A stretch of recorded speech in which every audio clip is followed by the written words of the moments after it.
Pushing the boundaries of expectations, rewriting the rules of adventure are the reasons we get up in the morning. We share your hunger for a life without limits. Greetings and welcome back to your friendly neighborhood Kinetic Belief Manifesting Podcast, where you get to determine your reality. And if you don't know what to choose for your reality, choose the abundant life. We're so glad to have all of you back with us again today. You are the reason that we are here. If you'd like to receive an occasional text message from me, and I do mean occasional, text the word kinetic to 844-844-0049. StephenCanyon.com is the website. Follow us on Instagram at Stephen Canyon, and then make sure that you subscribe to this podcast so that you don't miss us when we are here. Because you're the only reason that we are here. We're here for you. Hey, Maggie. Stephen. What a glorious year it's been. Why couldn't we have just spent the holidays with KBs? Can we do that next year, please? I think it was a mistake not to. I think so. I missed all you guys. I did too. I really did. I was both sad about the whole thing. What a year. And I'm saying what a year because we're kind of sandwiched. I always feel like there's sort of a compression period of time between the holiday of Christmas and New Year's. Mm-hmm. And I always forget that it seems like it's just the holiday sort of goes on. And I get stir crazy and I run out of things that I think I should be doing because nobody else is doing anything. Like, I don't want to watch any more movies. I don't want to eat anything else. You don't want to soak in the tub anymore. I don't want to soak in the tub.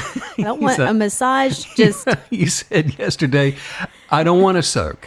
I don't want to be.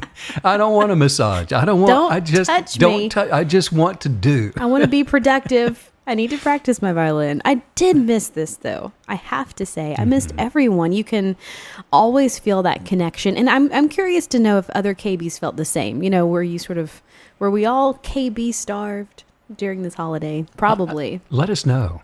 Yeah. You know they will Please already. Let us We've know. been getting a lot of the text messages back from KBs and Sweet. And, back at you. Lots of love, lots of light. We made a lot of new friends in 2021, I think more than any other year. Oh, my goodness. Didn't we? It took us most of the day, when was it, Saturday, to reach out to a lot of our new friends. And we're sitting there doing these messages and text messages and emails, and it went on and on and on. Well, what I thought was funny, too, is how many different apps I had to use to talk to everyone. Because, in Albania, they're using WhatsApp or Viber, and then you got Apple messaging. I mean, it was sort of funny. Well, it was a crazy year. We traveled all over the place very slowly and carefully, but nonetheless, that's what we did. And we met so many other people in Scotland, up in the Lake District of Scotland. It's around the Lochs, where they have the Loch Ness, or Nessie, the monster. Near Nessie? Near Nessie.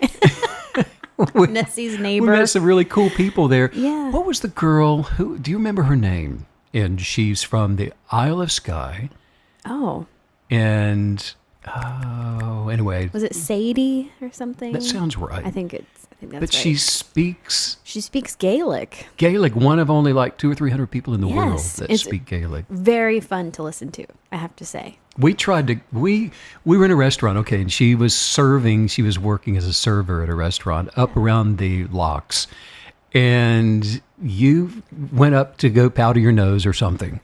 And she and I, we got together. Said, okay, I want you to ask me a question in Gaelic when Meg comes back, and I'm going to answer you in Gaelic. So we came up with some little quick something. But you had walked up and heard us scheming. I think my hearing's better than you realize. Is that what it is? I was pretty far away. But you were in on the joke, and you turned the joke on me, and you answered the question before I could. She asked you in Gaelic how our dinner was going. That's what it was. And I said, "Oh, dinner was great, thank you." Yeah. And you both looked at me like, "Is this a secret identity?" But I wasn't surprised. Because I'm thinking, what does Miss Maggie not know? Right. What's very cool though, you mentioned the traveling, and it's been really fun to not travel for a moment and to focus on the music. The Christmas concert. We haven't even talked about the Christmas concert. That was epic. And the KBs that showed up there. I know. Are you kidding? It was so good to meet some of you for the first time. I guess technically we did get to spend Christmas time with some KBs. I forgot about that. But it wasn't all of you. No. We want everyone in a room for Christmas. Speaking of friends and KBs, you know what? It's actually time for us to choose a location for our KB 2022 convention. Yes. Where do you want to have it this year? I vote Orlando. Really? Yes. Orlando? I just think you have all this crazy stuff you could do. Orlando. Well, you could just, I like the idea of combining it. So if people want to come to the workshop, they can also like go to Disney World. Orlando's not a bad idea, but I feel like, we did a workshop there this past. That's true. Well, during it was this year. 2021. Yeah. That's when it was. So maybe we need to choose maybe like somewhere in the desert or the mountains or the ocean this Yeah. time. Maybe It was funny though, when we had everyone send in their requests, it was almost completely equally divided across the world and, the country. So it was kind of That's funny. true. We had just as many vote for, I think it was San Diego, Yeah. as they did for Dallas, for Colorado, For Denver with Dallas. or Orlando. Yeah, So, and so we just sort of tossed a coin there at the end, and Orlando got it. But yeah, let's maybe do something. I don't know. Sedona, Arizona is really cool, or we could do a West Coast thing. yes. And honestly, my mom's basement with KBs is going to be great. Let's keep thinking about this. Love the mom, but let's I'm just saying, work on this though, plan. the location pales in Sure. comparison to the energy and the intense excitement that comes from hanging out with like-minded people. Well, I'll tell you what, let's put the pressure on ourselves. And by the time we do our next podcast, let's have a location to roll out the KB 2022 convention. And that is where we can all recreate our realities together. We discover that, you know what? We're not alone. We're not the only one that is feeling the love and the excitement, because there are other like-minded, love-filled, creative creators that are out there that will absolutely support you. They will encourage you. They will celebrate and champion you. And that's why we love to come together with the KBs. If you haven't been to a KB convention, you've not been to a KB convention. Thing you've never been You've not lit been to on one fire before. from the inside out. When do you think that's going to happen? Is that late spring, summer? What I time? guess it kind of time depends frame? on where we're doing it. If we do it in Sedona, Arizona, let's avoid the summer. Yeah, spring would be beautiful It would be. in Sedona. Let's shoot for that.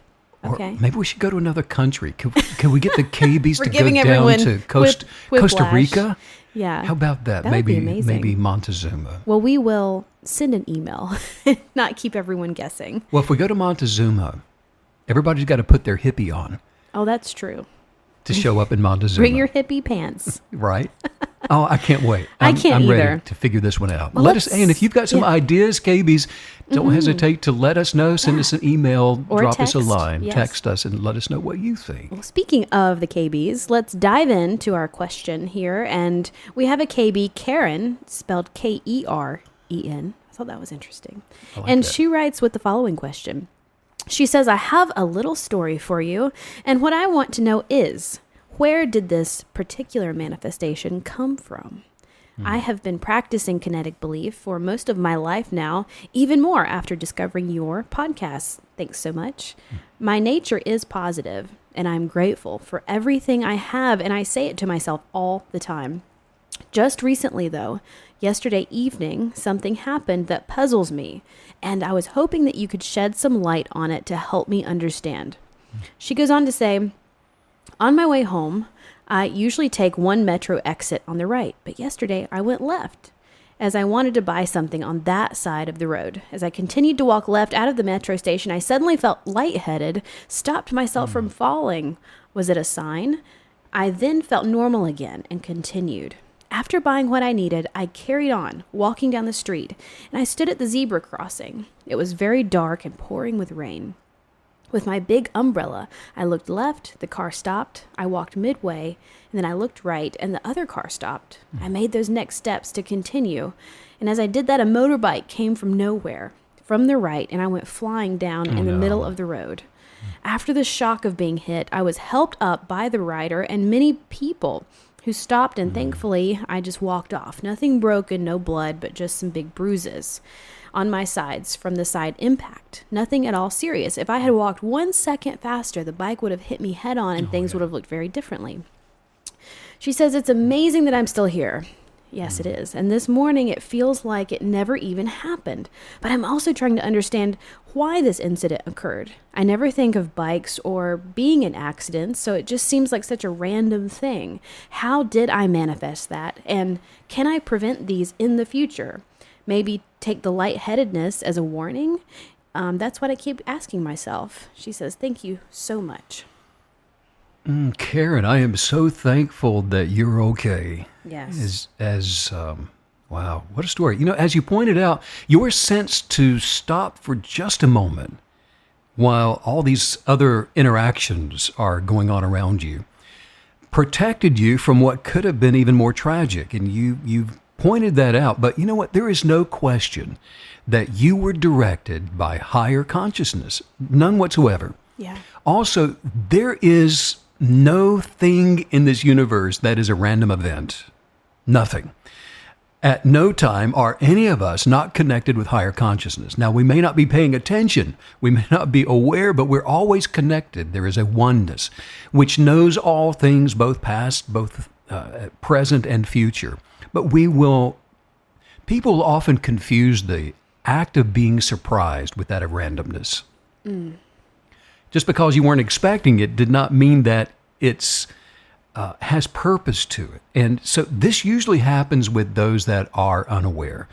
But Karen, the very fact that you're surprised by an event doesn't make the consequences of that event random either. But I can tell you this, that after hearing your story, again, so glad you're okay. But after hearing your story that you say that you are interpreting unctions from higher consciousness, that means that you're hearing because you're listening. And that comes from having expectations for being guided. You're asking the question, did my sense of being faint and needing to pause for a moment, was that a sign? What you are expecting signs for being guided, or you would not be aware, for example, that you were given that warning.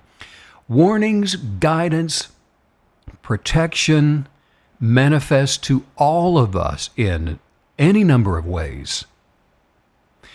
In whatever way they may communicate with you, they interact with all of us in a manner that gets our attention. Whatever it takes, something will get your attention, Karen, that may not get mine. Something will get your attention, Maggie, that might not get Karen's. But those attention getters motivate all of us to change course, at least gets us to consider changing course, whether we do or not. Change course, to do something different, to reconsider our actions. And I cannot tell you where the manifestation you described came from of being hit by a bicycle, because, look, we are, all of us, we're in a world that is teeming with ulterior motives and all of these reconstructive meditations. In other words, the bicyclist was having his or her kind of day. I mean, cars are passing you by. They're having their kind of day. They're on their way, passing by others. They're experiencing their way. And as you said, it was raining, or maybe it's not raining. Time is just flush with the act of gestating life all around us toward its perfected completion among the collective. And then there you were, right there in the middle of this active recipe of quantum metaphysical dysmorphic interactions going on all around you. Things happen, but to you they happen only as they're permitted, either by expectation or by the lack of expectation. Either way, they are always permitted. And so, as kinetic believers, what sets all of us apart from disaster and from sickness and poverty, acts of violence, hate, worry, doubt, fear, all those things, being physically injured, is the intensity of our daily kinetic beliefs to be guided by wisdom and our unwavering expectations. I have to say, I thought that the framing of the story was really interesting. I found that fascinating, the way that she told the story and even asked the question, in the sense that you could even say that she didn't manifest being hit. She actually manifested not being hit, because she said in her story, look, if I had been one moment faster, if I hadn't paused for that little moment of dizziness, I actually probably would have been hit head on, and it would have been much worse. So it's also, you tell us all the time, Steve, that perspective is everything, and especially when it comes to gratitude and expectations. And this is such a good example of that. She was grazed by the consequences of expectations rather than hit head on. But her awareness of being guided by higher consciousness, is what opened her up to suggestion to begin with. And you're right. This is the way that she said she was interacting with the day, and even looking back over it going, okay, now wait a minute, arms folded. Why was I hit to begin with? Hang on a second. Hang on a second. I don't meditate. I don't watch movies about being hit by motorbikes. I'm not manifesting that, am I? But I think it's so amazing because it is difficult sometimes in life. Just the mental gymnastics of not glomming onto a negative aspect of a happening. And there really was quite a positive outcome here, and she even made the case for that. So the gratitude says, thank goodness for a quick little dizzy spell, because it absolutely protected me in every possible way, and I'm even aware now of what I was protected from. And that is so key, because gratitude ensures that you're going to be protected again today and again tomorrow. It manifests more of the expectation when you're grateful, rather than alarmed by something that occurred. Grateful for the protection. That's really beautiful. The concept, I could just see it so visually, how gratitude completely covers us in a blanket of protection, and we can carry that with us. That's wonderful. The key here is being grateful in all things, not for all things, but in all things grateful. Because all of us are interconnected to higher consciousness, and it is the immovable desire, when we are steadfast in our expectations, when we become so dogmatic that we put a demand with gratitude on our expectation for being guided. I mean, even if it means being taken by the hand of a passing lightheadedness to hold us, but just for a moment longer at the crosswalks of life, that we will continually manifest protection before we step out on the zebra crossing to get to the other side. Right. Yes. Continual gratitude, constantly manifest the thing that you're hoping for. And so you mentioned, Karen, that you've been a KB most of your life. Oh, I wish she was here to talk with us. I know. We'll do the best we can with a letter. But you said that you've been a KB most of your life. And I believe that your belief knowledge that you are guided by higher consciousness, by God, protected you to the extent that it did protect you. You know, part of the daily gratitude of a KB is interconnected to the desire of going through all of those daily obstacles of life. Because we do far more than just cross a street. I mean, you put your pants on and you put your feet on the floor. God only knows what could happen from that moment on. I mean, there are so many things that can happen and that do happen, but receiving unctions of guidance to protect us from all things potentially destructive, you see, that's key. That's what happens to anyone that has the expectation for positive, intuitive, serendipitous moments that attracts and manifests more of the wisdom of guidance as we go through our days. I feel like what you're telling us right now is that this dovetails so nicely with the idea of never being anti-negativity, anti-destruction. We are always pro-gratitude, pro-positive outcomes. We focus on the positive outcome and the light that we know is here now and coming our way, and we're not running from, avoiding the negativity. A true KB has grown beyond it and doesn't even see it. And I think you probably mean it's good to be anti-negative. Well, I'm making the point that I'm just referring to what you've told us before, when you don't want to say, I'm not this. You're not constantly focusing on what you're not. Correct. And how you're, because even being anti-negative, you're actually still focusing on the negative. And this is one of those times where that would be very easy to do. To be anti-negative is to be absent negative. Without it, departed from it. It doesn't exist. Rather than being, like you're saying, focused on the negative as a way of being anti-negative, that actually produces the wrong result, because now we are saturating our thoughts again with the potential of negativity by focusing on the negative. Well, because you're always leading us into the light, Steve. Like, these conversations, they're always going it's forward motion. It's toward higher consciousness. It's away from the lower self, the negative, endless possibilities that exist in the world. Well, there's a utopia that would exist if there was nothing negative, correct? And if you could imagine a heaven, and even the Bible talks about the possibility of having days of heaven on the earth, what would that look like? Right. If you couldn't have a negative conversation, if there was no sickness and disease, if there's no lack, worry, fear, doubt, pain, death, none of those things, then you wouldn't have a conversation about those things. Yes. And if you can't talk about those things, you can't manifest those things. And so to your point, absolutely, being anti-negative is still producing the results of negative actions, negative manifestations. Yes. And that fits together so nicely with what you're taking us through today in this podcast, in this conversation. And it's revealing a lot about this 10-second window that Karen was experiencing.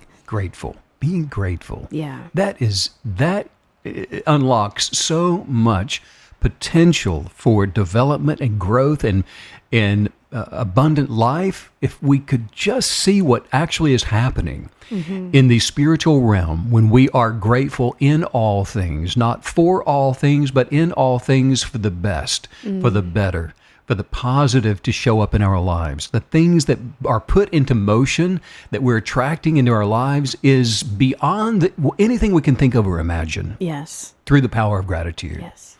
I ride motorcycles. Speaking of positive. Do you ride them or do you drive them? I ride them. Because I ride too. Well, they have a But I tendency don't of drive. driving themselves. You just kind of the less you mess, the better you are. So I ride motorcycles, and along with you, we both ride a motorcycle. You're funny. Day one teaching motorcycles, you're like, the less you miss. The better you are. Writing that down. Every time I start the engine, I sit there. We do. And we speak words of gratitude for our safety. Yes. And, we expect it. And so we have it and we're grateful for it. And we do the same thing when we fly. Before we taxi out and before we take off, we're grateful for protection. We're grateful that, we are being carried to our next destination and out of harm's way. We expect it. Yes. And we write our daily gratitudes for wisdom of protection, and I put it in my journal every day. And the result is, and just like you, Karen, I have been held for a moment at so many intersections in my life when something else could have killed me. Yeah. I mean, I can name off several instances just right now. And I am so grateful. I am so thankful for the intervention of my Creator to continually to grant me abundant life through my expectations to receive it. And this is a great example of why it is so important to be grateful in all things. Because, for example, in Karen's story, she saw the potential end result, but we don't always see that as kinetic believers. And so that is why, when you have been, we're using all these travel analogies. So when you've been made late, something made you're going to be 10 minutes late now for something. And instead of becoming angry and upset and I can't believe I'm late, why did this happen to me?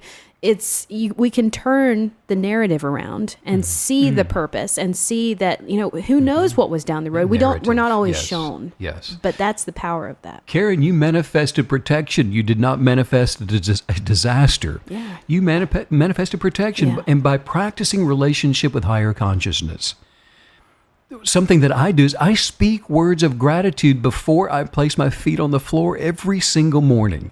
And I practice the language of love, of positive expectations. And then I act like I'm on a journey of adventure everywhere I go, fully vaccinated with divine life flourishing instruction for a one-of-a-kind genius of purpose to thrive and to be inherently satisfied with all good things that are vital for expanding life to become more life. I love that phrase that you just used, practicing relationship with higher consciousness. We just did this Christmas concert, and I have to say, Steve, I underestimated a lot of that music And so a few weeks before the concert gets here, I'm practicing hours a day to catch up.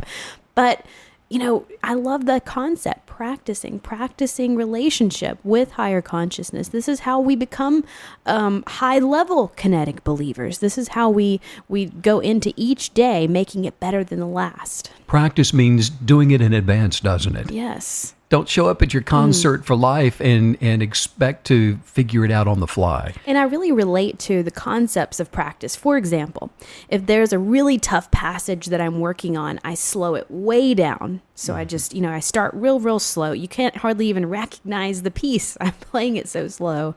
And then I work up and I play it over and over and over again until it becomes natural. And I feel like that's what we do as kinetic believers. Practice relationship with higher consciousness. Practice being joy-filled. Practice happiness. Yeah. Practice health, wealth. Practice the abundant life. A good question to ask yourself is, how do I respond to circumstances? Because how I respond actually reveals my kinetic beliefs, my expectations. It reveals if I'm practicing gratitude or not. We've made a friend with a local barista. Yes. And right now we're in Crescent Beach, South Carolina. And we made a friend with this barista. And she was telling us recently, just the other day, how foggy it was on her way to work that morning. Oh, yeah. And she said, how did she say it? She said it made her feel like she was in a horror movie. Well, and just to describe it, so the way that she gets to work, she parks in the back parking lot, and then there's this really long wooden bridge that is floating on top of a lake, and there are alligators in there, and I can see it. Right. Yeah. Okay. So she says she felt like she was in a horror movie. Yeah. That something awful was just lurking in the mist. But you know what? That's actually a good example of negative expectations that will attract disaster into someone's life. I mean, this is why we protect our gates, for example. The gates into our sensory perception is our ears and our eyes. And because the subconscious, it doesn't know the difference between fact or fiction. It doesn't know the difference between fables or real life experiences. In fact, my subconscious right now believes that I was out here in the middle of West Side Story, singing and dancing, because we saw the movie. It doesn't know the difference, which is okay with me because it's a pretty cool movie. You're leaving the theater, doing all the routines. Yeah, so that's okay. But if you like watching horror movies, for example, you are conditioning the expectations of your subconscious to manifest negative consequences into your life. Yeah. When I was in high school, I took a date to see a scary movie called The Sentinel, and she meant nothing to me, by the way. So, but anyway, really meant nothing. So, but you're what is it, Shakespeare? Methinks thou dost protest too much. Oh, she really meant nothing. So on the way home, it was foggy, it was scary, and we were joking about different parts of the movie. And I said something like, well, it would be just like that car coming toward us right now, actually running into us. I mean, I actually said that out loud. Stephen. Young and dumb, so stupid. But no sooner had I said that, the other car crossed the center line and it sideswiped us, taking off my side view mirror. Wow. Seriously. And the low expectations of the horrors of disaster manifested the horrors of disaster, 15 minutes after seeing this movie. And this makes me think about, I did a lot of cooking over the holidays, and the horror of disasters. Well, let me tell you. Steve. No.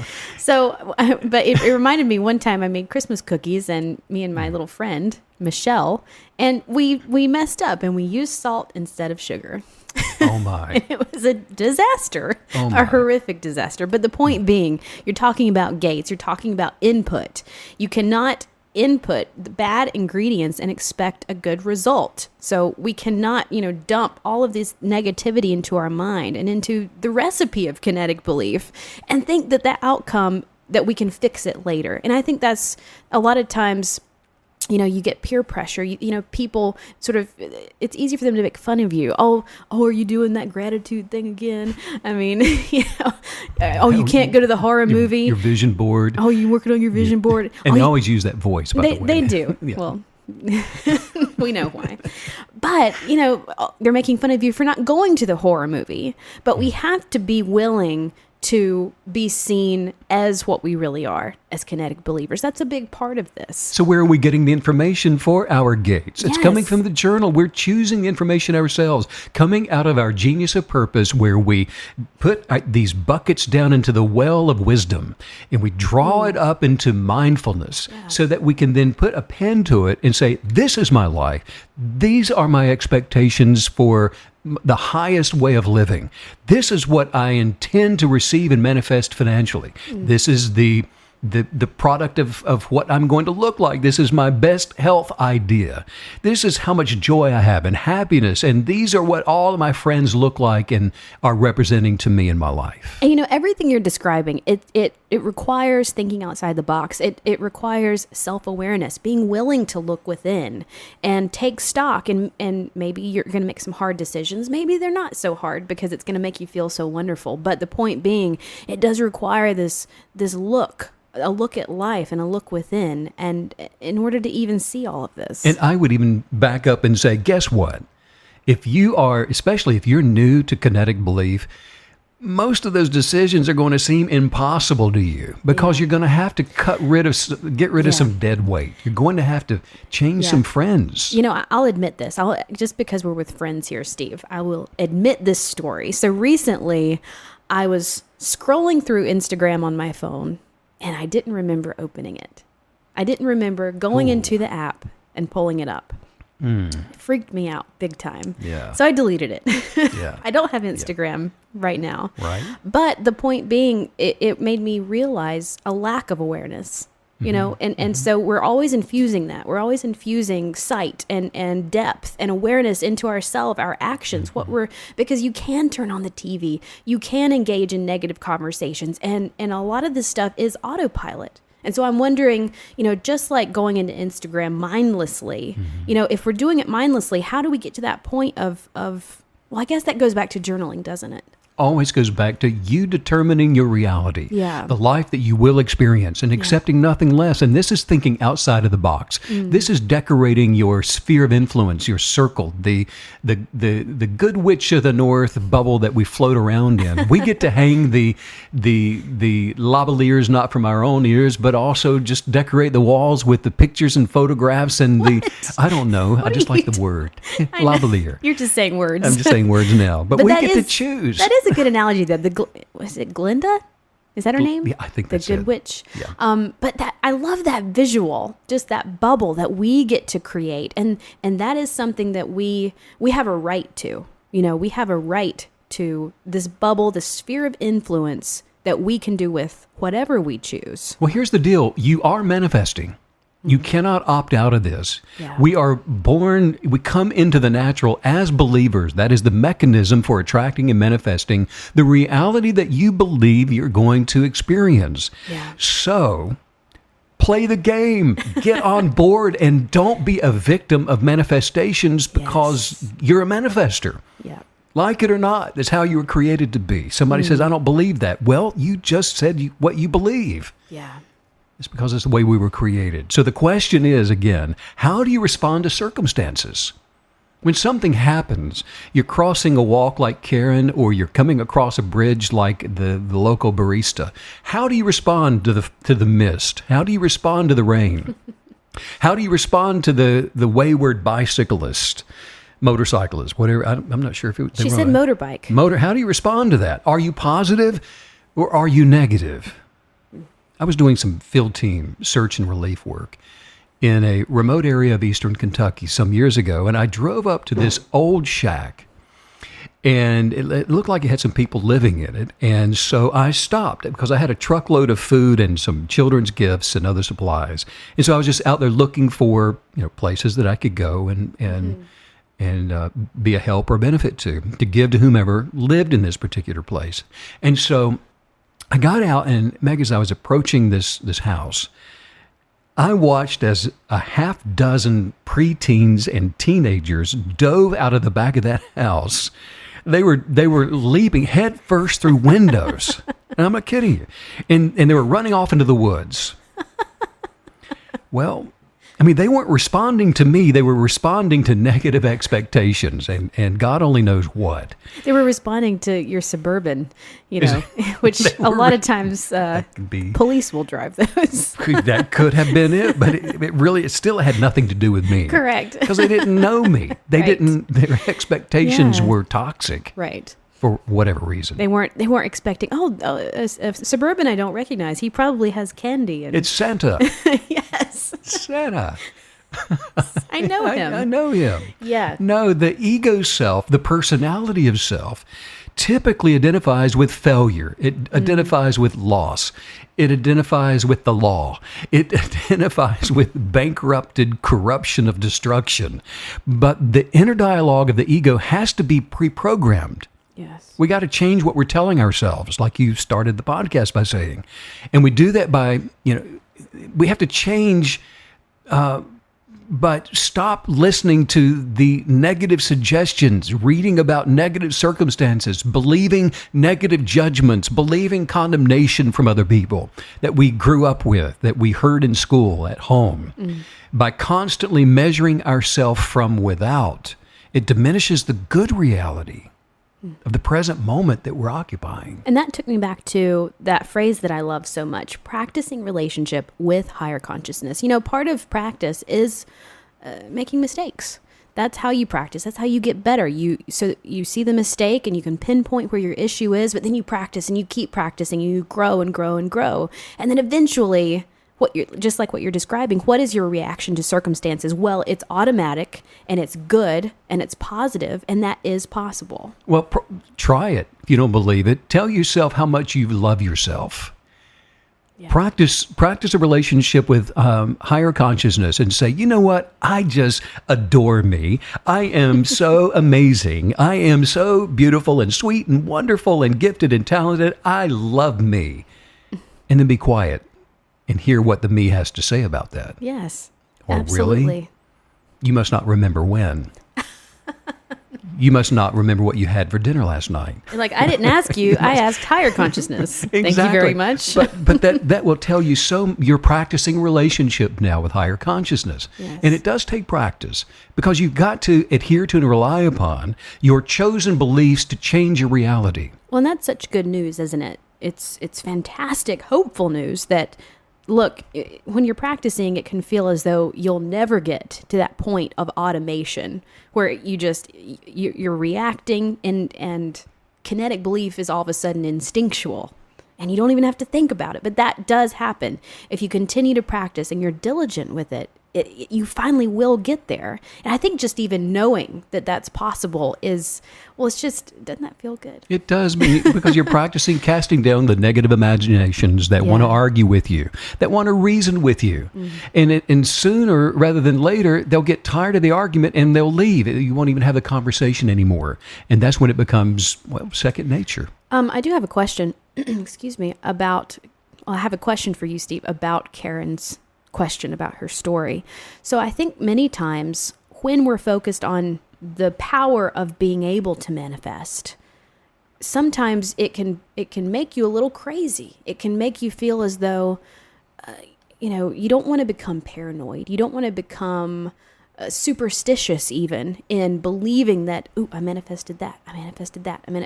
Because I'm wondering, how do we clear all that mess out? How do we understand fully what we're experiencing versus the world that you already described as swirling around us? Trust in higher consciousness. Trust in the power of love, which is beyond you.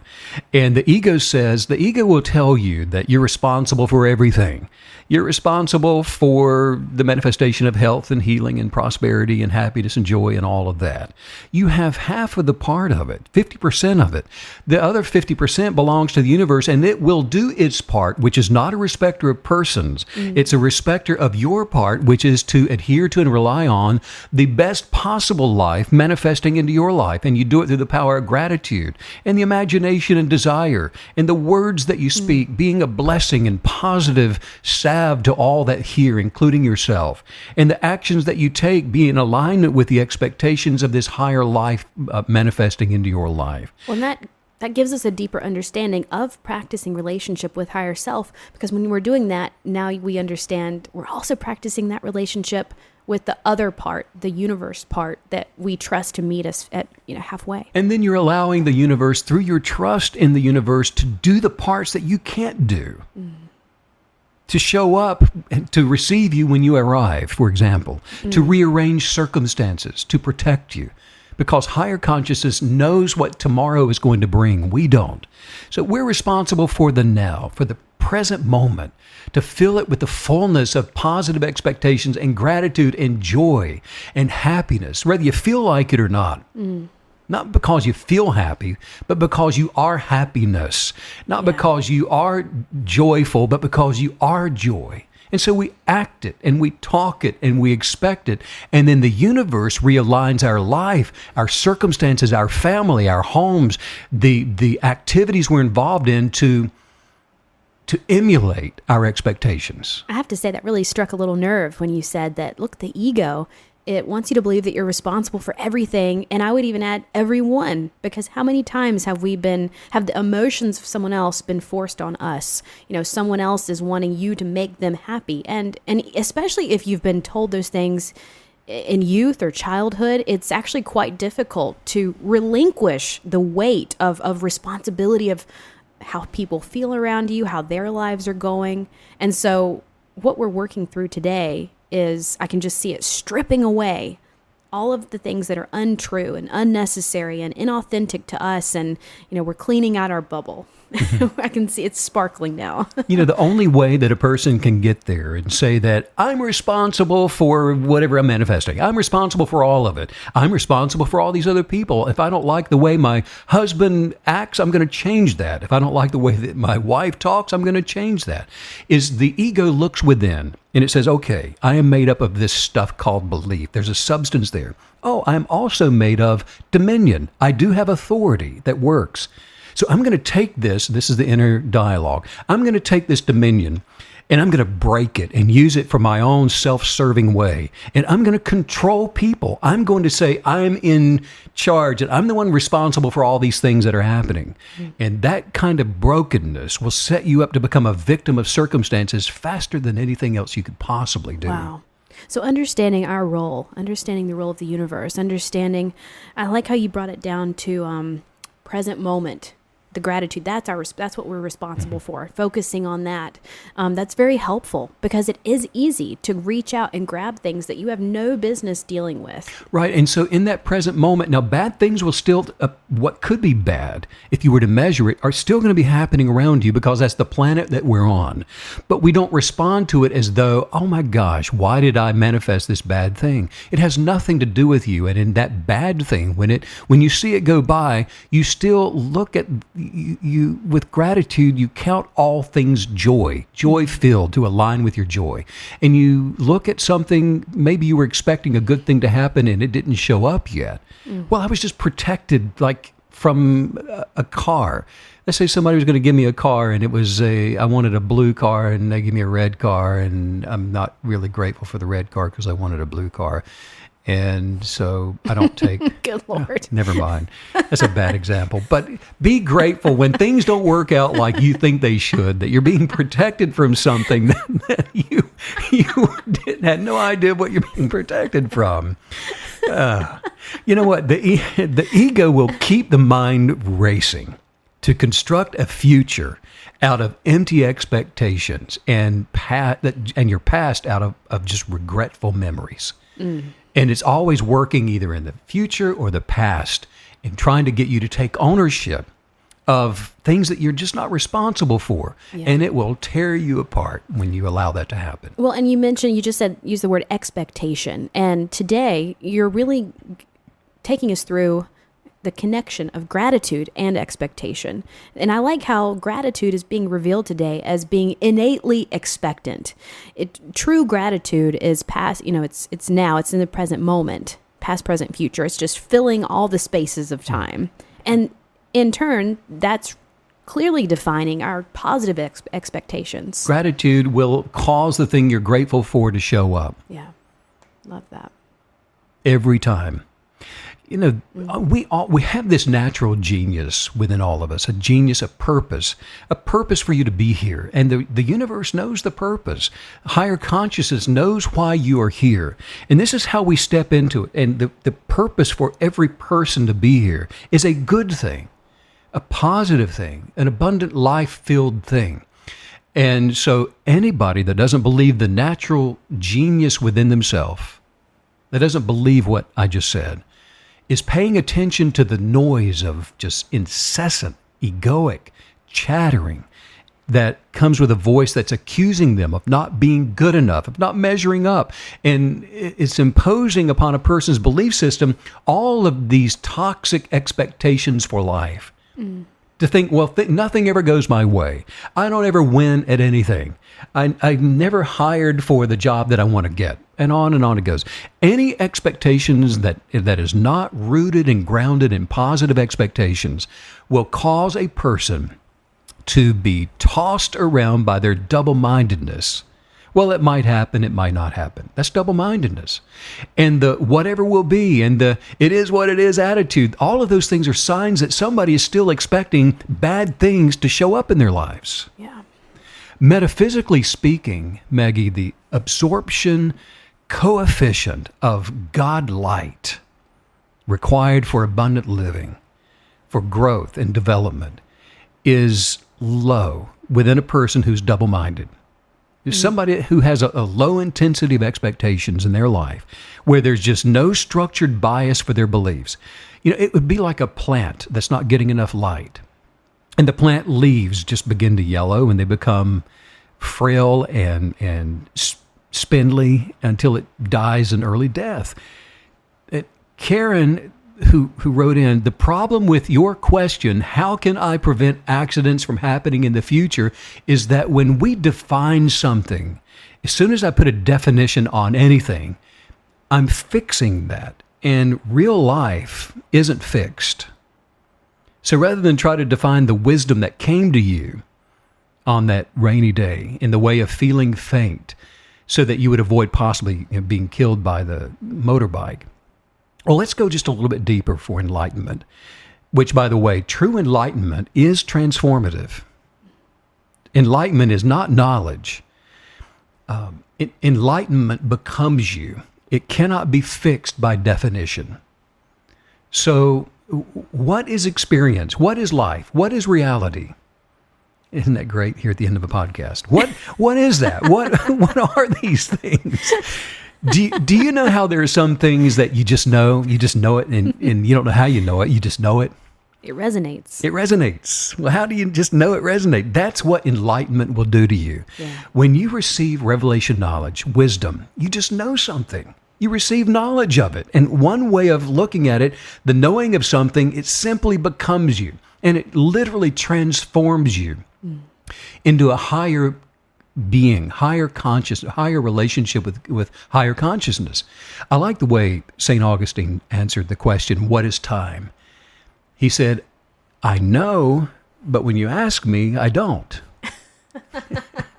That's my new answer for everything. Now that you ask me, I don't know. I know. But I know. Isn't that great? Yes. But it's so true, because when we talk about experiences, life and reality, there are just so many subjective perspectives used to symbolize the sum of those sensations, all of the thoughts and all the feelings and all the desires. This is reminding me, earlier today, you were kind of teasing me. You were like, Meg, you're just so cool. And I was like, well, how can you even know that? And you said, because you don't say that you are. Because you don't think you are. I said, do you think you're cool? I was like, no. That's what makes you cool. But that makes me think about being awakened and enlightened. If you're walking around going, I am so enlightened. Then I you're am not. very awakened. But you see, I think I'm cool. What does that mean? That means I'm not. But there's so much truth in that joke. That is true. Because if you ask, for example, well, what are sensations? I can only answer, well, don't be silly. You know what they are. It's a sensation. You know what they are. I can't tell Yeah. you. Because as long as we continue defining things indefinitely, we will continue to go around in circles. And to define what that means is to fix. And the life experience that we're all having is not fixed. The ultimate sum of all of life cannot be defined. It cannot be fixed. However, it can be represented simply by oneness with higher consciousness. Yeah. Every person knows creation all the time. Everybody knows creation. There's a knowing. But when we begin to think about the Creator, we don't. For when we begin to think about experience, we try to fix it in rigid forms and ideas so that we can share it with someone else. But it really is the old problem of attempting to shut the wind in a box, isn't it? Now I'm going to show you how windy it was today. Well, that won't work. But it's always true. And it's That's always it. been taught in religion, Maggie, that God is something from which one can expect wisdom and guidance. And we've become so accustomed to the idea that wisdom, which is knowledge and advice and information, can be expressed in these specific instructions. I can go on Amazon and get my book of wisdom. But actual wisdom cannot be extracted from something impossible to define. I mean, actually, the kind of wisdom which can be taught amounts to very little, because most of the wisdom which we can live by in everyday life, it doesn't come to us as verbal instructions. I mean, it wasn't through somebody really wise that I learned how to breathe or to swallow, to see, or to digest food, or resist diseases. Yet those things are actuated by the most complex processes that no amount of coaching and instruction could ever reproduce in my life. But this is authentic awakening that we're talking about to higher consciousness. This is a level of evolutionary enlightenment that mindfulness has very, very little to do with, Karen.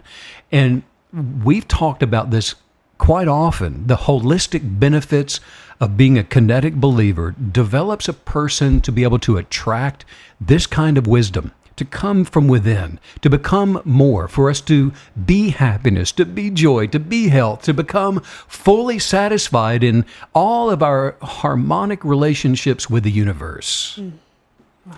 There is a wisdom for all things that emanates from the genius of a person's purpose.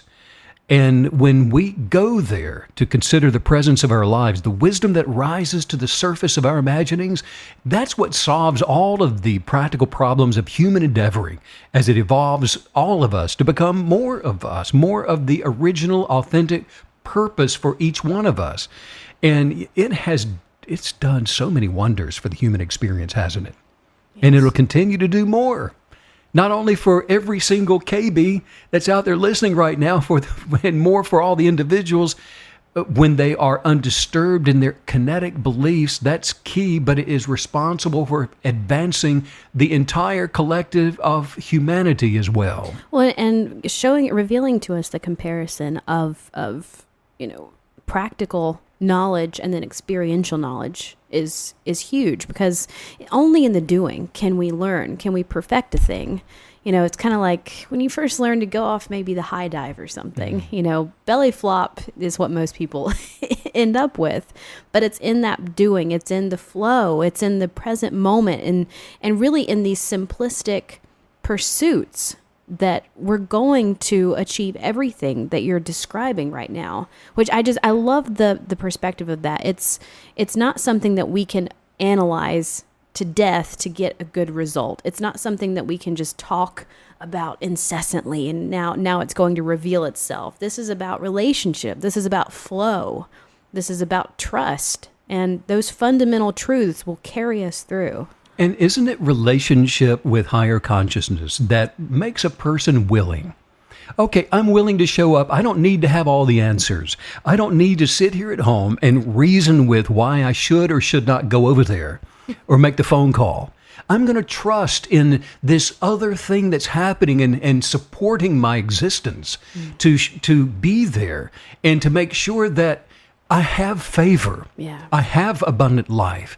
I have these things that will enhance my purpose and my reason, sole reason for being here on this Yeah. planet. That's beautiful. And I like what Paul Coelho wrote in his book, The Alchemist. He said it's the possibility of having a dream come true that makes life interesting. The possibility awaits all of us out there on that pathway of the journey of adventure. It's not where you're sitting. It's not where we are. That's the place where we're occupying right now is not the full life. It's not the dream. The dream is in the journey. And I would add to that, you know what? It's a life that's interesting, that is filled with joy. A life is interesting that's filled with happiness and prosperity and the richness of pursuits. For the one who lives to harvest the manifestation of their dreams, that's my purpose. That's why I'm here, is to be the manifester of my dreams, my purpose, my higher essence of living and life. I love that you're like, and in closing, we have this fundamental misunderstanding of what life is. Good night. You know. You're welcome.